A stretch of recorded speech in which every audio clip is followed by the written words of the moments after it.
Alright, so I've got a problem. I like ice cream, and the best ice cream on the market, in my opinion, is Haagen-Dazs. But Haagen-Dazs is made by Nestle, and Nestle is an evil company. You can go look them up, Google Nestle evil, and you'll see what I'm talking about. So the next closest runner-up is Ben & Jerry's, but in my opinion, Ben & Jerry's tastes like dumpster runoff. So I need to eat good ice cream, and I can't get it at the store. So what we're going to do today is I got my friend Jeffie here, and we're going to make some ice cream together using Alton Brown's recipe. The thing about Alton Brown is people are like big Alton Brown fans. Are you a big Alton Brown fan? I'm a big Alton Brown fan. Okay, so he's a Food Network guy and he's got a couple of shows, but my first introduction to Alton Brown, people say, go watch Alton Brown's show on Netflix. So I did, and the first 15 minutes of it is like Aboriginal Australian women snapping the legs off of lizards. And that's what we're going to do here. Oh, perfect. The first thing that we need is 8 egg yolks. It wasn't actually Alton Brown's show where they snapped the legs off of lizards. Who was that? Michael Pollan. Michael Pollan. My mistake. Sorry, Alton Brown. I'm sure you're very nice to lizards. And go. Oh. 1, 2, 3, 4, 5, 6, of which 4 are yours. So when I worked at a restaurant, I used to do this by hand. I'd crack them into my hand, and then kind of do that. Into your palms? No, like between your fingers, and you let like the white run through your fingers. Okay. Neither of us washed our hands before we started any of this. I mean, Alton Brown says the next step. Alton Brown says the next step is to take cream and stick it in a pot and heat it up. But I wanted to do it like they do it in a real cooking show, where they snap their fingers and all the stuff like magically appears. So we're gonna ready. Do we get stage hands? No, we're gonna have to do it with the magic of special effects. Are you ready? Yeah. 1, 2, 3. Okay, that's that's better. Now, again, Alton Brown says there's something about cooks that strikes me as a bit snobby and a bit picky. So Alton Brown always says you gotta measure out your sugar by weight, not by volume. That's not a good Alton Brown impression at all. But he doesn't let you just throw it into a measuring cup, and he actually makes you weigh it out. Do you think it makes a lick of difference? Like, absolutely. Could you be given ice cream and then try like 2 samples and be like, well, this one was clearly not measured out by weight? Yes. And we measure it by weight. Here we go. What is it? 9 ounces? 880, 885, 8.9, 8.9.5, 8.9, not exactly, because it matters. Alright, so do you recognize what this is? Cocoa powder? This is the Glengarry cocoa powder. This is the, so if you go to a bulk barn or your favorite bulk food store, I learned this when I was looking up other recipes for chocolate ice cream. And they said, well, you don't want to use any cocoa powder. You want to use Dutch-style cocoa powder. Like, what the heck is Dutch-style cocoa powder? Apparently, if your cocoa powder says it's Dutch-style or alkalized, that means they've taken the chocolate beans and they put them in an alkaline solution. They've individually massaged each bean. It's got a higher fat content and it costs more money. Here we go. So we're going to take this stuff, we're going to heat it up on the stove, and then we're going to do something with the eggs and the sugar, I'm sure. So we've mixed the half and half and the heavy cream. Now we put it on medium-low heat. We just want to bring it up to temperature just below boiling. You know what I think is funny is if I catch enough shots of the stove clock, people are going to know how many hours it took us to make ice cream together. We've been at, what, 6 hours now? It's been about 6 hours. Here's what confuses me about recipes. Alton Brown says to cook this thing until it's got bubbles in it, but obviously when you pour milk or cream into something, it's got like natural bubbles. So how do you know when it's cooked? Simmering. Well, how do you know when it's cooked bubbles and when it's cow bubbles? Well, to start with, that's cold. Again, just like the sugar, we got to measure the cocoa powder out by weight, or else Alton Brown will come to our house and kill us. What I found interesting, though, is in the recipe, he's like, 9 ounces of sugar by weight, and then when you get to cocoa powder, he's like 1.5 ounces, or like half a cup. He said like, approximately, just kind of fudge it. No, slow down. I'm over. This is like when he goes for that idol and raises. There you go. Bang on! Bingo. Now we're going to put some of this in.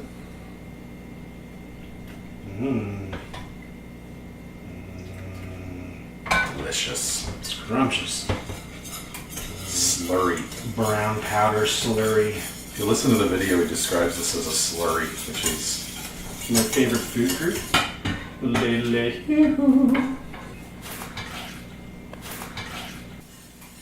It's looking so chocolatey.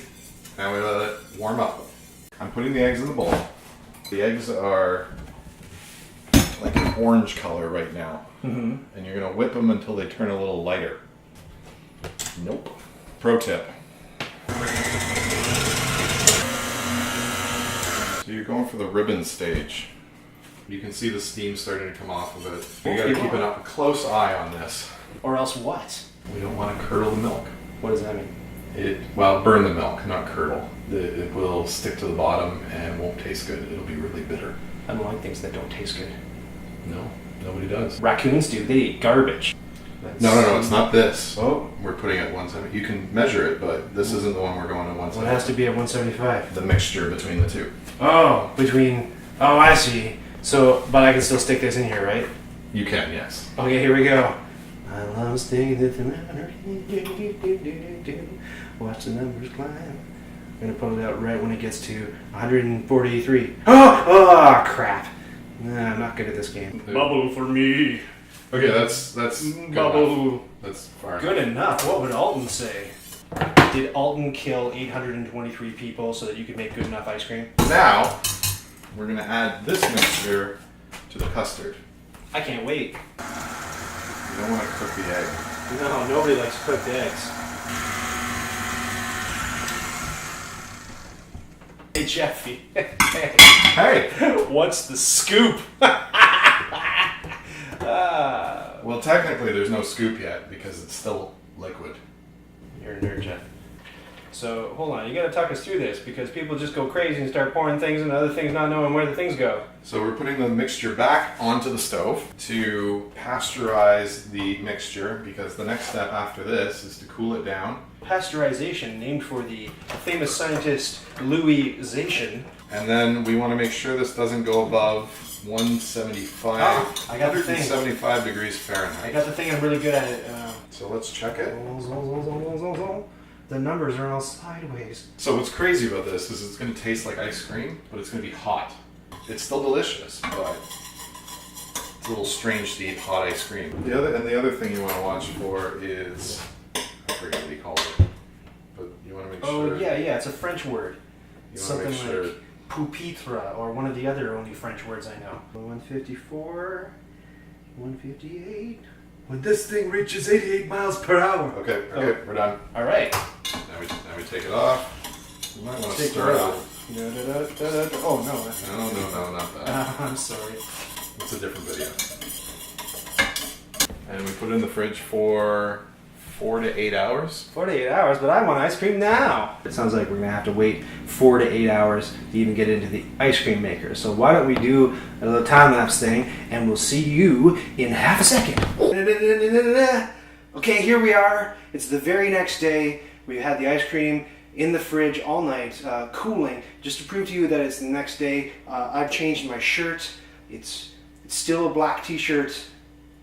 It's a different black t-shirt, and I have, just to prove to you it's the next day, I've got today's newspaper. So, there you go. So we're going to take the ice cream out of the fridge, and then we're going to use the ice cream maker to mix it up. Let's go, Jeffie. Daddy likes things that's chocolate. See, the deal is the ice cream maker doesn't make anything. We made the ice cream. We just spent days making ice cream. All this thing does is freezes it. It should be called an ice cream freezer. I call it false advertising. Okay, while this is going, I've got an important ice cream question to ask you. Let's go to the table. All right, Jeff, now that the ice cream is in the ice cream maker and it's just mixing up, we got, half an hour to go. I want to know your take on ice cream. Do you like the plain ice cream, or do you like ice cream with junk in it? I prefer plain. So I'm kind of a junk kind of guy, and I'm just imagining the kinds of things that we could put in this ice cream. Like you could put like brownie bits in it, those little Score chips, that fake marshmallow stuff. Do you ever get those like chocolate covered graham crackers? Put peanut butter cups in your ice cream, or you could put in all 5. This is the kind of ice cream I like, stuff with junk in it. So about halfway through the mixing process, we're actually going to throw all of this stuff All of it. in the ice cream. We're at about the 15-minute mark. You can already see the magic starting to happen. Look, Jeffie, it's ice cream. Where? In the bowl. So it's been 37 minutes, so we're ready to call what, like time of death on the ice cream? I think so. So we're gonna stop this and give it a taste test. Right. Jeffie's worried that I'm gonna wreck the ice cream by throwing all my junk in it, so he wants me to taste test it now, which is exactly what I'm gonna do. So, without further ado, let's lift the veil on the ice cream. Here we go. Now, when you're done with it in the ice cream maker, it's not going to make really rock hard ice cream. That's the way I like it. It's going to make like kind of poopy soft serve ice cream. You know how on cooking shows where they always put it in the mouth, they're like, oh, that's scrumptious, and they have to like fake a mouth orgasm. They never put it in their mouth and go, oh my god, it's horrible. We'll never have this celebrity chef on again. You gotta get security. I can't fake it. I'm unable to. I'm just going to try it and give you my honest opinion of it, alright? Here we go.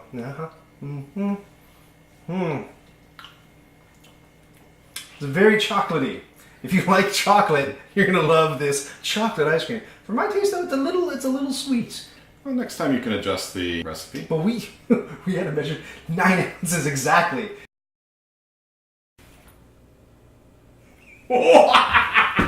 Well, next time do 8 ounces exactly. Oh my god, I don't want Alton Brown to come in and slaughter my whole family. Look out, it's Alton Brown! As he's known to do. But now, it's time to throw the junk in, the part that I've been waiting for.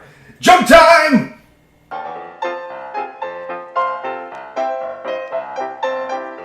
So all we gotta do is clamp that down and put it back in the freezer for another, don't say overnight. 2 hours. Oh, come on. 2 hours. All right. You're not going to be here for that. You're probably going to be long gone. Probably. So that means I'm going to have to eat all the ice cream by myself.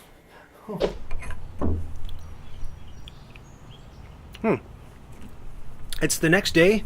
New shirt, that's proof. And Jeffie's gone. How do you convince a friend to leave you alone at home with a freezer full of homemade ice cream? You tell him you don't like it very much. Seriously though, it's not actually that bad. It's a lot better when you put all the junk in it. Now, homemade ice cream takes a lot more time than just going to the store and buying stuff. And I think it costs a whole lot more money too. So the question is it worth it? In my opinion, I mean, the one thing is that it's not Haagen-Dazs, so you know you're not dealing with any evil companies, and it's not Ben & Jerry's, so you know your ice cream's not made by dirty hippies. The one thing, though, is that we did follow a recipe by notorious mass-murdering psychopath Alton Brown, who's also some sort of Food Network host. But I find that ice cream, like anything in life, demands horrible moral compromise.